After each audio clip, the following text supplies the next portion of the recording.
Friends, आपका स्वागत है आपके अपने YouTube चैनल ट्यूटर असारस पर। तो जैसे आप लोग सभी लोग जान रहे हैं कि मैं आप लोगों को डीएलएड थर्ड सेमेस्टर के कंप्यूटर विषय को पढ़ा रहा हूं और इसके पहले मैंने 8 वीडियो आप लोगों को बता दिया है, जिसमें पहला चैप्टर ख़त्म हो चुका है और दूसरा चैप्टर हम पढ़ रहे हैं। तो दूसरा चैप्टर जो हम पढ़ रहे हैं उसमें हम लोगों ने इसके पहले पार्ट ऑफ नेटवर्क तक पढ़ लिया था। उसमें हमसे एक चीज़ छूट गया था, मतलब कि जिसको हम अगले वीडियो में सोचे थे आप लोगों को पढ़ा देंगे, वो है कंपोनेंट ऑफ इंटरनेट, मतलब नेटवर्क के घटक। तो वो चीज़ मैं आज आप लोगों को बताऊंगा और इसके सिवा और जो इसमें विकीपीडिया जो जिसके बारे में पूछता है एग्जाम में, वो चीज़ बताऊंगा और भी आगे जो चीज़ें हैं वो मैं आपको बताऊंगा। तो चलिए आज की क्लास हम शुरू करते हैं। और क्लास शुरू करने से पहले हमेशा की तरह एक बार फिर से आपसे यही कहूँगा कि अगर आप इस वीडियो में पहली बार आए हैं तो हमारे चैनल को सब्सक्राइब करें और इस वीडियो को अंत तक देखें और अपने दोस्तों के साथ शेयर करें। आप जब इसको अंत तक देखेंगे तो आपको वीडियो ज़रूर पसंद आएगी और फिर आप अपने दोस्तों के साथ शेयर कीजिए, उन्हें भी बताइए कि यहाँ पे कंप्यूटर की क्लास चल रही है। तो चलिए शुरू करते हैं। तो देखिए यहाँ पे मैंने आप लोगों के लिए लिख रखा है, इसके पहले मैंने पार्ट ऑफ इंटरनेट तक पढ़ाया था, मतलब भाग नेटवर्क के भाग तक बता दिया था। और आज हम लोग शुरू करेंगे इंटरनेट के घटक, कंपोनेंट ऑफ इंटरनेट। तो ये जो है इसमें क्या क्या होता है, इसमें मेनली 3-4 स्पेशल घटक होते हैं। तो उसमें से मैंने आपको जो इम्पोर्टेंट है वो तीनों मैंने आपको बताया है। देखिए मैंने यहाँ पे लिख रखा है वेब ब्राउज़र। अब ये वेब ब्राउज़र क्या होता है, तो सबसे पहले देखिए मैंने यहाँ पे आप लोगों के लिए लिखा है, यह कंप्यूटर को इंटरनेट से जोड़ता है। मतलब जो वेब ब्राउज़र है वो जो भी हमारा कंप्यूटर सिस्टम है उसको इंटरनेट से जोड़ता है, जैसे internet explorer, Google Chrome, Firefox, Mozilla आदि। ये ब्राउज़र विभिन्न प्रकार की वेबसाइट के द्वारा यूज़र को विभिन्न प्रकार सूचनाएं उपलब्ध कराते हैं। मतलब जो वेब ब्राउज़र होता है, जैसे आप लोगों ने देखा होगा जब आप इंटरनेट चलाते हैं, अगर आप अपने कंप्यूटर में चलाते हैं तो इंटरनेट एक्सप्लोरर करके आता होगा, गूगल क्रोम करके आता होगा, तो यही चीज़ वेब ब्राउज़र है। ठीक, जब आप इसको ओपन करते हैं तो आप चीज़ों को उसमें सर्च कर सकते हैं, ठीक है। और वो आपको जब उसमें आप सर्च करेंगे तो वो आपको विभिन्न वेबसाइट तक लेके जाएगा और वहाँ जाके आप अपनी सूचनाओं को प्राप्त कर सकते हैं। तो वेब ब्राउज़र किसको कहते हैं, जो हम इंटरनेट एक्सप्लोरर जिस पे हम जाके चीज़ों को सर्च कर सकते हैं, जैसे गूगल क्रोम हो गया, फायरफॉक्स हो गया, मोजिला हो गया, इंटरनेट एक्सप्लोरर हो गया। इन सब चीज़ों को जब भी हमें कुछ सर्च करना होगा हम इन सब चीज़ों पे जाएंगे और उसके बाद से वहाँ हम अपनी जिस चीज़ के बारे में सर्च करना रहेगा वो वहाँ पे करेंगे, भरेंगे, उस पर इनपुट देंगे तो वो हमें वेबसाइट तक लेके जाएगा और वो वेबसाइट तक जाने के बाद हमें बहुत सारी सूचनाएं उपलब्ध कराएगा। तो वेब ब्राउज़र का काम यही होता है। इसके बाद आता है दूसरा सर्वर। अब सर्वर क्या है, यह हार्डवेयर और सॉफ्टवेयर दोनों रूप में हो सकता है। मतलब ये एक तरीके का सॉफ्टवेयर के रूप में भी हो सकता है और आपके सामने हार्डवेयर भी हो सकता है जिसको आप छू सकें, देख सकें, उस तरीके का भी हो सकता है। अब देखिए सर्वर वेबसाइट को होस्ट करता है तथा ब्राउज़र द्वारा भेजी गई रिक्वेस्ट की प्रतिक्रिया में वेब कंटेंट को देता है। अतः सर्वर एक ऐसी व्यवस्था है जिसके माध्यम से सूचनाओं का आदान प्रदान करते हैं। मतलब अगर आप ये ऊपर की लाइनें याद कर लें, मतलब फिर भी इसको छोड़ के आप इतना जान जाएं कि सर्वर एक ऐसी व्यवस्था है जिसके माध्यम से सूचनाओं का आदान प्रदान करते हैं। मतलब सर्वर एक ऐसी चीज़ है जिसके द्वारा हम अपने सूचनाओं को, मतलब जो कुछ भी हमें जानना रहता है, जैसे हम कोई भी सही सर्च करते हैं तो वो एक सर्वर पर पड़ी होती है और जब हम उसको सर्च करेंगे तो वो हमें सूचनाओं का आदान प्रदान हो जाएगा। और ये सर्वर वही चीज़ है कि इसके द्वारा हम सूचनाओं का आदान प्रदान करते हैं। ये एक तरीके का वेबसाइट को, मतलब वेबसाइट इसके थ्रू जुड़ी होती हैं और ये एक तरीके का एक जगह पे पूरा होस्ट करता है, सारी चीज़ें एक जगह इकट्ठा रहती हैं और वहाँ से लोगों तक जाती हैं। तो ये है क्या आपका सर्वर। इसके बाद क्या होता है, वेबसाइट एवं वेब पेज। तीसरा जो है इंटरनेट के घटक में उसमें आता है वेबसाइट एवं वेब पेज। अब वेबसाइट और वेब पेज क्या होता है, तो देखिए यह वेब पेजों का समूह होता है। जो वेबसाइट होता है वो कई सारे पेजों से मिलकर बना होता है जिसमें डोमेन नेम की सहायता से एक्सेस किया जाता है।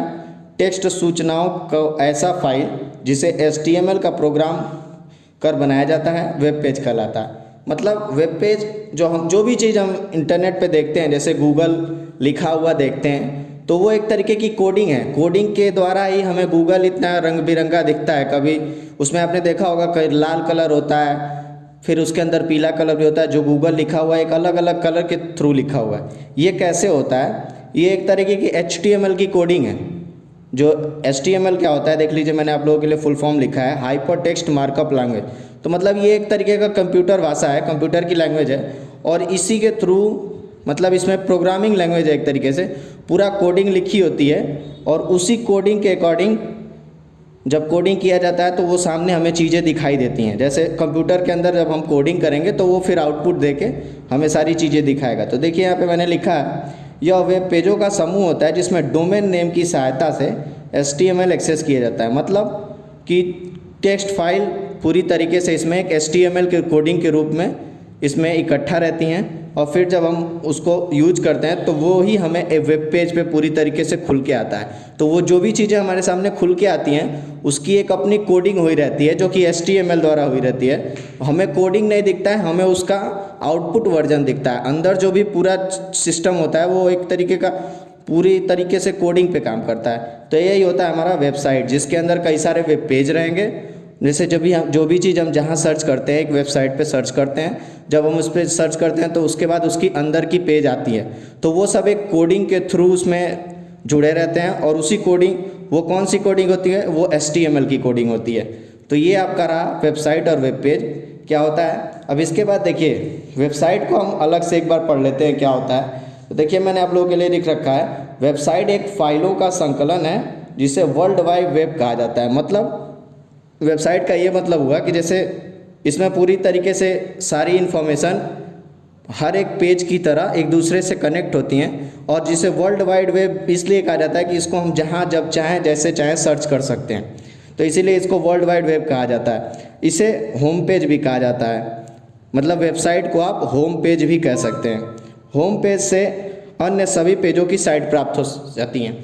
अब जैसे आप सोचेंगे इसको होम पेज कहा जाता है, तो होम पेज क्या होता है।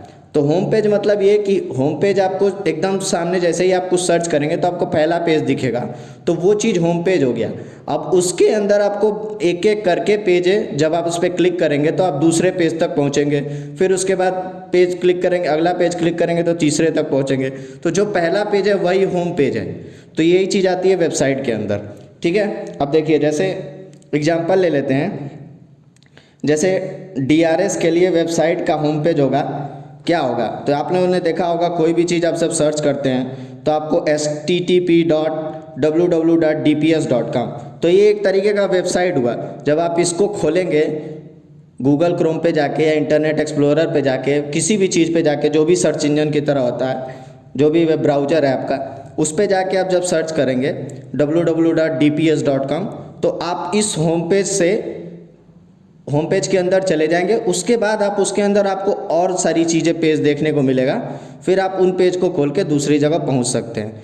तो ये चीज़ हुआ आपका वेबसाइट। तो वेबसाइट देख लिया आप लोगों ने, समझ लिया क्या होता है। जैसे वो जो भी http://www.dps.com जो भी इस फॉर्म में हो वही आपका वेबसाइट है।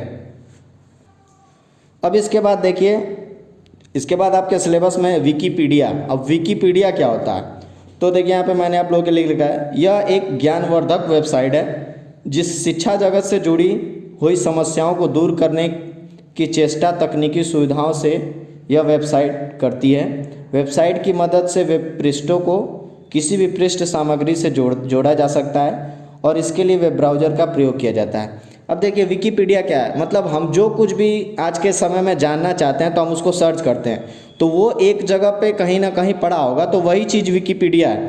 तो जब ये एक तरीके का पूरी तरीके से मतलब आपको ज्ञान देने के लिए है कि मान लीजिए जो भी चीज़ आप सर्च कर रहे हैं उसको आप एक जगह पा जाएंगे। जब भी आप सर्च करेंगे तो आपको एक जगह मिल जाएगा। तो मतलब इसको इसलिए बनाया गया ताकि शिक्षा जगत की सारी समस्याओं को ये आसानी से दूर करे और लोग तकनीकी का पूरा उपयोग कर सके।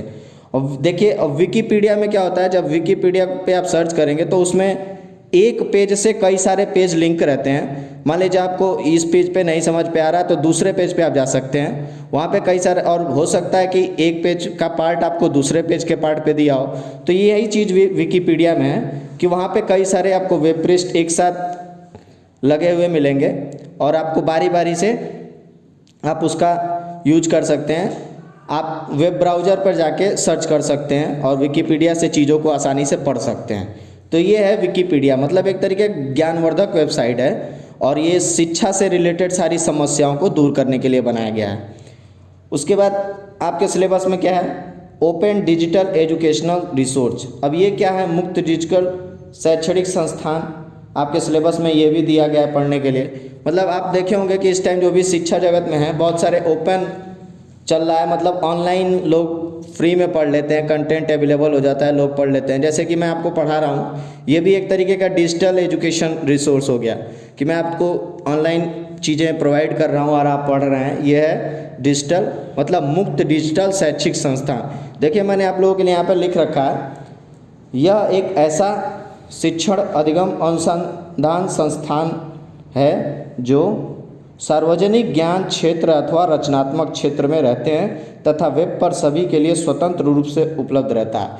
मतलब ये जो मुक्त डिजिटल शैक्षिक संस्थान है, ये एक तरीके का ऐसा संस्थान है जिसमें लोगों को सबको बराबर हक है, सब आसानी के साथ फ्री में जाके स्वतंत्र हैं, जो जिसको सर्च करना है वो वहाँ पे ऑनलाइन सर्च करके पढ़ सकता है। सबके लिए एकदम मुफ्त में अवेलेबल है। इसमें संपूर्ण कोर्स मॉड्यूल पाठ्यक्रम, मतलब कोई भी पाठ्यक्रम है, कोई भी पूरा कोर्स है या कोई भी गृह कार्य है, व्याख्यान विधि है, प्रश्नोत्तरी है, प्रयोगशाला है, कक्ष क्रियाएं हैं, ये सब चीज़ें आपको मुक्त डिजिटल शैक्षिक संस्थान मतलब ओपनली सबको मिलेगा। मतलब सब इसका यूज कर सकते हैं, आसानी से सब इसका प्रयोग कर सकते हैं। इसका मतलब ये हुआ कि मतलब किसी के कोई कहीं से भी आसानी से ऑनलाइन जाके किसी भी प्लेटफॉर्म पर पढ़ सकता है।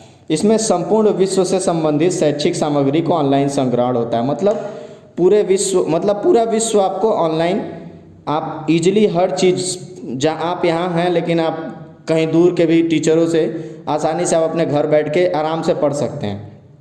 तो यही है ऑनलाइन डिजिटल प्लेटफॉर्म जहाँ से आपको एजुकेशन मिलता हो। तो इसका सबसे पहली बार प्रयोग किया गया था सन 1902 में, यूनेस्को सम्मेलन में हुआ था। यहाँ पे मैंने ये भी लिख रखा है, इसका उपयोग प्रथम बार 1902 के यूनेस्को सम्मेलन में हुआ था, जहाँ ओपन रिसोर्स, मतलब जहाँ पे एकदम खुली शिक्षा सबको आसानी से सबको फ्री में उपलब्ध थी। तो ये है आपका ओपन डिजिटल एजुकेशन सिस्टम। मतलब आपको, आप इसको छोटी भाषा में ये कहें कि मुफ्त की शिक्षा जो सबके लिए अवेलेबल हो, हर एक व्यक्ति के लिए आसानी से पूरा कोर्स, हर चीज़ें अच्छे से व्याख्या के रूप में, हर चीज़ें आपको डिटेल में अवेलेबल हो, वही है मुक्त डिजिटल शैक्षणिक संस्थान। तो ये रहा आपका आज की वीडियो में, मैं यहीं तक आपको बताऊंगा। तो इसमें मैंने आपको विकिपीडिया बता दिया और आपको मैंने जो वेब ब्राउज़र है और वेब पेज है, ये सब चीज़ें आपको बता दिया। तो ओपन डिजिटल एजुकेशन रिसोर्स तक हम ही पढ़ते हैं, इसके बाद हम अगली वीडियो में पढ़ेंगे। और अगर आपको ये वीडियो अच्छा लगा हो तो आप अपने दोस्तों के साथ इसको शेयर कीजिए, उन्हें बताइए कि डीएलएड के कंप्यूटर विषय की क्लास यहाँ पे चल रही है। हमारे चैनल पर और भी है, मैथ भी है, हिंदी भी है, आप उसको भी देख सकते हैं। और आपको कुछ भी पूछना हो तो आप कमेंट बॉक्स में मेंशन कर सकते हैं। तो इसके बाद हम अगला पार्ट आगे के वीडियो में पढ़ेंगे। बहुत बहुत धन्यवाद और आपसे रिक्वेस्ट है कि आप हमारे चैनल को सब्सक्राइब कीजिए।